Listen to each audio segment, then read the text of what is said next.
الاخوان كنشوفوا اللي كيهضر على اليهود كتلقى في التعليقات: واش انت جزائري؟ واش انت مع الجزائر؟ هاد الناس واش سافا با؟ واش ما عرفتوش بان الشعب المغربي والجزائري شعب واحد؟ ما عرفتوهاش؟ واش ما عرفتوش بان ذاك الحدود رسمها المستعمر الفرنسي وكان خايف من توغل المقاومه وداك الساعه رسم الحدود بالاشواك والكهرباء؟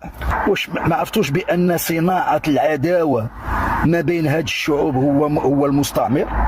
ما عرفتوهاش؟ اذا شنو كديروا؟ كتستجبوا للطلب ديال المستعمر. هاد الشيء اللي كديروا دابا، هاد العداوه اللي كاينه، اللي كنشوفوا في بعض الناس، بعض الاشخاص، لا بالنسبه للجزائر ولا بالنسبه للمغرب، ولي بلاطو ما كيمثلوش الشعب.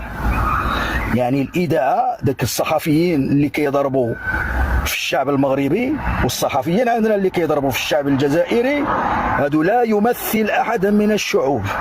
واش ما عرفتوش بان الشعب الجزائري والمغربي الى حد الان كاين عائلات، نسبه كبيره ديال العائله من الشعب المغربي هو في الجزائر والشعب الجزائري في المغرب؟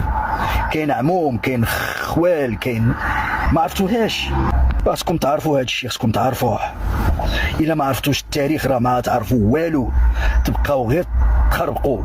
ودابا كنشوفوا في هذه الايامات ديال الكره ناضت واحد العداوه والاستهزاءات. بالمناسبه بعدا ما تفرحوش بزاف، خليوا الفرحه حتى اللفه في الفينال. ما تفرحوش بزاف وما تستهزئوش بالناس بزاف ولا بالفرق بزاف. كاين سيناريو بان ممكن الفراقي اللي فاتوا بحال البرازيل ضعيفه، ممكن. الشعب الجزائري والشعب المغربي خوت حتى تفنى الارض، بغيتوا ولا كرهتوا. ما تشوفوا لا الصحافه ولا الحكومه ديالهم، لان هذه الكراهيه تخدم مصلحه الاستعمار وفقط.